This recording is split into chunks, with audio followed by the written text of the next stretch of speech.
ವೃದ್ಧಾಪ್ಯ ವೇತನ ಮತ್ತು ಸಂಧ್ಯಾ ಸುರಕ್ಷೆ ಅಥವಾ ವಿಕಲಾಂಗ ಪಿಂಚಣಿ ಇರ್ಬೋದು, ಯಾವುದಕ್ಕೂ ಅರ್ಜಿ ಸಲ್ಲಿಸಲು ಆನ್ಲೈನ್ನಲ್ಲಿ ಅವಕಾಶ ನೀಡದಿರುವ ಬಗ್ಗೆ ಕಂದಾಯ ಸಚಿವರ ಗಮನ ಸೆಳೆಯಲು ಬಯಸುತ್ತೇನೆ. ಉತ್ತರ ಕೊಟ್ಟಿದ್ದಾರೆ. ಏನಾಗಿದೆ ಅಂತ 2020ರಲ್ಲಿ ಬಹುಶಃ ಸರ್ಕಾರ ಹಿಂದಿದ್ದ ರೂಲ್ಸ್ ಅನ್ನು ತೆಗೆದು BPL ಕಾರ್ಡ್ಗೆ 1,20,000 ಮಿತಿಯನ್ನ ಹೆಚ್ಚಿಸಿ ಅದರೊಂದಿಗೆ ಈ ಪಿಂಚಣಿ ವ್ಯವಸ್ಥೆಗೆ 30,000 ಮತ್ತು 32,000 ಒಂದು ಅಪ್ಪರ್ ಲಿಮಿಟ್ ಅನ್ನು ಹಾಕಿದ್ದಾರೆ. 32,000 ಒಳಗಾಗಿ ಇದ್ದವರಿಗೆ ಈ ಪಿಂಚಣಿಯನ್ನು ಕ್ಲೇಮ್ ಮಾಡ್ಬೋದಾಗಿದೆ. ವಿಕಲಾಂಗ ಇರ್ಬೋದು, ಸಂಧ್ಯಾ ಸುರಕ್ಷೆ ಇರ್ಬೋದು, ಇದೆಲ್ಲ. ಈಗ ಜನ ಏನು ಸಮಸ್ಯೆನ ಎದುರಿಸ್ತಾ ಇದ್ದಾರೆ ಅಂತ ಹೇಳಿದ್ರೆ, ಒಂದು ವೇಳೆ ಮನೆಯಲ್ಲಿ ಯಾರಾದರೂ ಮಕ್ಕಳ ಎಜುಕೇಷನ್ ಲೋನಿಗೆ ಲೋನ್ ಮಾಡಿದರೆ ಆಗ ಒಂದು ಆದಾಯ ಸರ್ಟಿಫಿಕೇಟ್ ಕೊಡಬೇಕಾಗ್ತದೆ ಬ್ಯಾಂಕಲ್ಲಿ. ಆದಾಯ ಸರ್ಟಿಫಿಕೇಟ್ ಕೊಟ್ಟಾಗ 30,000ಗಿಂತ ಜಾಸ್ತಿ ಆದಾಯ ಸರ್ಟಿಫಿಕೇಟ್ ಕೊಟ್ಟಾಗ ಅವರಿಗೆ ಸಿಗ್ತಾ ಇಲ್ಲ. ಯಾವುದೇ ಪಿಂಚಣಿಯನ್ನು ಕ್ಲೇಮ್ ಮಾಡಲಿಕ್ಕೆ ಸಂಧ್ಯಾ ಸುರಕ್ಷಾ ಇದು ಯಾವುದಕ್ಕೆ ಸಹ ಆಗ್ತಾ ಇಲ್ಲ. ಈಗ ಇದರಲ್ಲಿ ರಿಯಲಿ ಡಿಸರ್ವಿಂಗ್ ಯಾರು ಇರ್ತಾರೆ ಅವ್ರಿಗೆ ಇದರಲ್ಲಿ ಸಮಸ್ಯೆ ಆಗ್ತಾ ಇದೆ. ಇದಕ್ಕೆ ಒಂದು ವೇಳೆ ಇದನ್ನು ನಾವು ರಿವಿಸಿಟ್ ಮಾಡಿ 30,000 32,000 ಇದೆ, ಅದನ್ನು ಏರಿಸ್ಬೇಕು ಪುನಃ. BPL ಕಾರ್ಡ್ ಇದ್ದವರ ಎಲ್ಲರಿಗೂ ಸಹ ಕೊಟ್ಟರೆ, ಯಾರೆಲ್ಲ BPL ಕಾರ್ಡ್ ಇದ್ದಾರೆ ಅವರು ಎಲ್ಲರಿಗೂ ಸಹ ಈ ಯೋಜನೆ ಸಿಗುವಂತ ಮಾಡಿದ್ರೆ ಜನರಿಗೆ ತುಂಬ ಸಹಾಯ ಆಗ್ತದೆ. ಮಂತ್ರಿಗಳೇ, ಅಧ್ಯಕ್ಷರೇ, ಮಾನ್ಯ ಸದಸ್ಯರು ಸಲಹೆ ಕೊಟ್ಟಿದ್ದಾರೆ.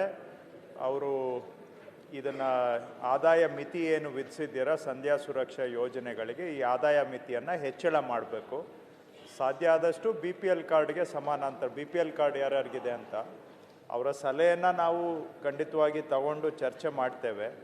ಹಿಂದೆ ಮಾನ್ಯ ಆರ್ ಅಶೋಕ್ ಅವರು ಕಂದಾಯ ಸಚಿವರಾಗಿದ್ದಾಗಲೂ ಕೂಡ 2021ರಲ್ಲಿ ಇದ್ರ ಬಗ್ಗೆ ಒಂದು ಸುದೀರ್ಘ ಚರ್ಚೆ ಮಾಡಿ ಆರ್ಥಿಕ ಇಲಾಖೆಯವ್ರ ಜೊತೆಗೂ ಕೂಡ ಚರ್ಚೆ ಮಾಡಿ ಅವರ ಸಂದರ್ಭದಲ್ಲೇ 2021ರಲ್ಲಿ ಇದನ್ನು ನಿಗದಿ ಆಗಲೂ ಇದೇ ಬೇಡಿಕೆ ಇತ್ತು. ನೀವು ಅವರ ಸಭೆ ನಡವಳಿ ಓದಿದರೆ ಅವ್ರದ್ದು ಉದ್ದೇಶ ಆಗ 1,20,000ಕ್ಕೆ ಅಂತಲೇ ಪ್ರಾರಂಭದಲ್ಲಿ ಬರೆದು ಆದರೆ ಕೊನೆಗೆ 32,000 ಅಂತ ಆಗ ತೀರ್ಮಾನ ಆಗಿದ್ದು ಇದೆ. ಸೊ ತಾವು ಹೇಳ್ತಾ ಇದ್ದೀರಾ ಇದು ಪರಿಷ್ಕರಣೆ ಆಗಬೇಕು ಅಂತ, ಖಂಡಿತವಾಗಿ ನಾವು ಚರ್ಚೆ ಮಾಡ್ತೇವೆ. ಅದು ನಿಮ್ಮ ಪ್ರಶ್ನೆಗೆ ಅದು ಉತ್ತರ. ಆದರೆ ಸಾಂದರ್ಭಿಕವಾಗಿ ತಮಗೆ ಹೇಳೋದಾದರೆ ಇದರಲ್ಲಿ ನಿಮ್ಮ ಭಾಗದ್ದು ಬೇರೆ ಇದೆ. ಯಾಕಂದರೆ ತಮ್ಮ ಭಾಗದಲ್ಲಿ ಬಹುಶಃ ಆದಾಯ ಎಷ್ಟು ಬರ್ತಾ ಇದೆ ಅನ್ನೋದು ಪ್ರತಿಯೊಂದು ಮನೆಯದು ಸ್ವಲ್ಪ ನಿಖರವಾಗಿ ಲೆಕ್ಕ ಇರುತ್ತೆ. ಅಲ್ಲಿ ತಪ್ಪು ಮಾಡಲಿಕ್ಕೆ ಸಾಧ್ಯ ಇಲ್ಲ.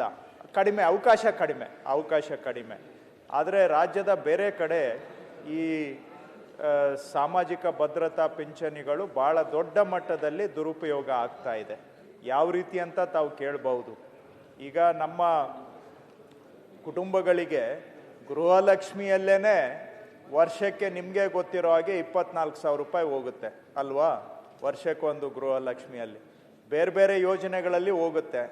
ಅವರಿಗೆ ಸರ್ಕಾರದ ಬೇರೆ ಬೇರೆ ಸವಲತ್ತುಗಳು ಸಿಗ್ತದೆ. ಆದರೂ ನಮ್ಮವರು ಕಣ್ಣು ಮುಚ್ಕೊಂಡು ಅವರಿಗೆ 20,000 ರೂಪಾಯಿ ಆದಾಯ ಬರ್ತಾ ಇದೆ ವರ್ಷದಲ್ಲಿ ಅಂತ ಬರ್ಕೊಡ್ತಾರೆ.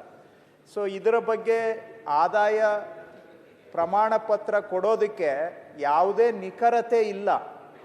ಏನು ಬೇಕಾದರೆ ಅದು ಬರ್ಕೊಡುವಂಥದ್ದು ತಳಮಟ್ಟದಲ್ಲಿ ಇದೆ.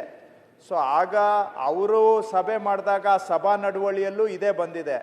ನಿಖರ ಆದಾಯ ಅಂದಾಜು ಮಾಡುವಂಥ ವ್ಯವಸ್ಥೆ ಬಂದ ನಂತರ ಪರಿಷ್ಕರಣೆ ಮಾಡ್ಬೋದು ಅನ್ನೋ ಅರ್ಥ. ಆ ಮಾತು ಕೆಲವು ನಾನು ಸೇರಿಸ್ತಾ ಇದ್ದೇನೆ. ಆದರೆ ಅರ್ಥ ಏನು ಅಂದರೆ ಮೊದಲಿಗೆ ಆದಾಯವನ್ನು ನಿಖರವಾಗಿ ಅಂದಾಜು ಮಾಡುವಂಥ ವ್ಯವಸ್ಥೆ ಬರಬೇಕು ಅನ್ನುವಂಥದ್ದು ಉದ್ದೇಶ ಇದೆ. ಇದರ ಪ್ರಮಾಣ ಎಷ್ಟು ಅಂತ ಹೇಳಿದ್ರೆ 60 ವಯಸ್ಸಾಗಿಲ್ಲ. ಆಧಾರ್ನಲ್ಲಿ ಅವರು 40, 45, 50 ವಯಸ್ಸಿದೆ. ಆದರೆ ಇಲ್ಲಿ 60 ವಯಸ್ಸಾಗಿದೆ ಅಂತ ನಮಗೆ ಕೊಟ್ಟು ಪೆನ್ಷನಿ ತಗೊತಾ ಇರೋರು ಸುಮಾರು 23 ಲಕ್ಷ ಜನ ಇದ್ದಾರೆ. ಆಧಾರಲ್ಲಿ ಏಜ್ ಮ್ಯಾಚ್ ಮಾಡಿದರೆ ಕಡಿಮೆ ಇದೆ. ಇಲ್ಲಿ ಸಂಧ್ಯಾ ಸುರಕ್ಷಾ ಪಡ್ಕೊಳ್ತಾ ಇದ್ದಾರೆ.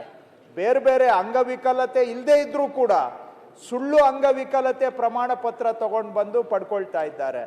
ಸೊ ಒಟ್ಟು ಈ ಥರದವರು ಸುಮಾರು 24,55,000 ಅನುಮಾನಾಸ್ಪದ ಅಂತ ಪರಿಶೀಲನೆಗೆ ಮಾಡಬೇಕಾಗಿರುವಂಥ ಪ್ರಕರಣಗಳಿದ್ದಾವೆ. ಮೊದಲು ಅದನ್ನು ಪರಿಶೀಲನೆ ಮಾಡ್ತೇವೆ. ಆನಂತರ ನಿಖರವಾಗಿ ಆದಾಯ ಅಂದಾಜು ಮಾಡುವಂಥದ್ದನ್ನು ಜಾರಿ ಮಾಡಬೇಕಾಗುತ್ತೆ ಒಂದು ವ್ಯವಸ್ಥೆಯನ್ನು. ಆ ನಂತರ ತಾವು ಹೇಳಿದ್ದನ್ನು ಖಂಡಿತವಾಗಿ ಪರಿಶೀಲನೆ ಮಾಡ್ತೇವೆ. ಸಭಾಧ್ಯಕ್ಷರೇ, ಮಾನ್ಯ ಕಂದಾಯ ಸಚಿವರೇ, ನಗರ ಪ್ರದೇಶದಲ್ಲಿ ಆದಾಯ ಹೆಚ್ಚಿರುವಂಥದ್ದು ಇರುತ್ತೆ. ಹಾಗಾಗಿ ನಗರ ಪ್ರದೇಶಗಳಿಗೆ ಈ ಪರಿಷ್ಕರಣೆ ಮಾಡ್ತಾ ನಗರ ಪ್ರದೇಶಗಳಿಗೆ ಹೆಚ್ಚಾಗಿ ಆದಾಯವನ್ನು ಕನ್ಸಿಡರ್ ಮಾಡಬೇಕು ಅಂತ ಕೇಳ್ಕೊತೀನಿ. ಸರ್, ಈಗ ಡಿಸರ್ವಿಂಗ್ ಪರ್ಸನ್ಸ್ ಯಾರಿದ್ದಾರೆ, ತುಂಬಾ ಕಷ್ಟದಲ್ಲಿದ್ದವ್ರು, ಈಗ ಪ್ರೆಸೆಂಟ್ ಈಗ ಅದು ಆಗುವಾಗ ಟೈಮ್ ಆಗ್ತದೆ.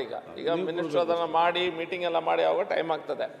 ತುಂಬಾ ಜನರಿಗೆ ಏನ್ ಸಿಗ್ತಾ ಇತ್ತು ಅದು ನಿಲ್ತಾ ಇದೆ ಅಲ್ಲ, ಅವರಿಗೆ ಆಲ್ರೆಡಿ ಸಿಗ್ತಾ ಇದ್ದವ್ರಿಗೆ ಸಹ ನಿಲ್ತಾ ಇದೆ. ಅದು ಹೆಚ್ಚಾಗಿ ವಿಕಲಾಂಗ ಮತ್ತು ಭಾರಿ ಮುದುಕರು ಯಾರಿದ್ದಾರೆ, ವೃದ್ಧಾಪ್ಯ ವೇತನ, ಅವ್ರು ಭಾರಿ ಸಮಸ್ಯೆನ ಎದುರಿಸ್ತಾ ಇದ್ದಾರೆ.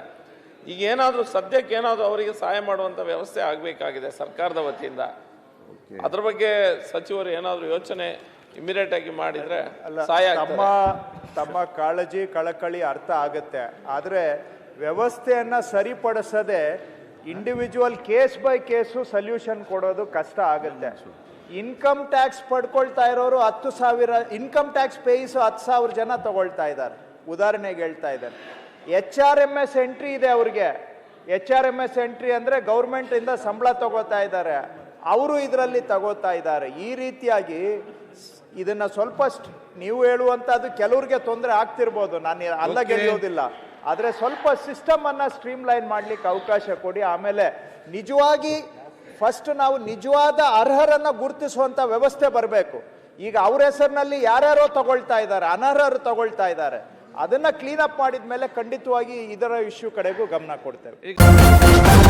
ನ್ಯೂಸ್ ಫಸ್ಟ್ ನಿರ್ಭೀತಿಯಿಂದ ನಿಮ್ಮ ಪರವಾಗಿ.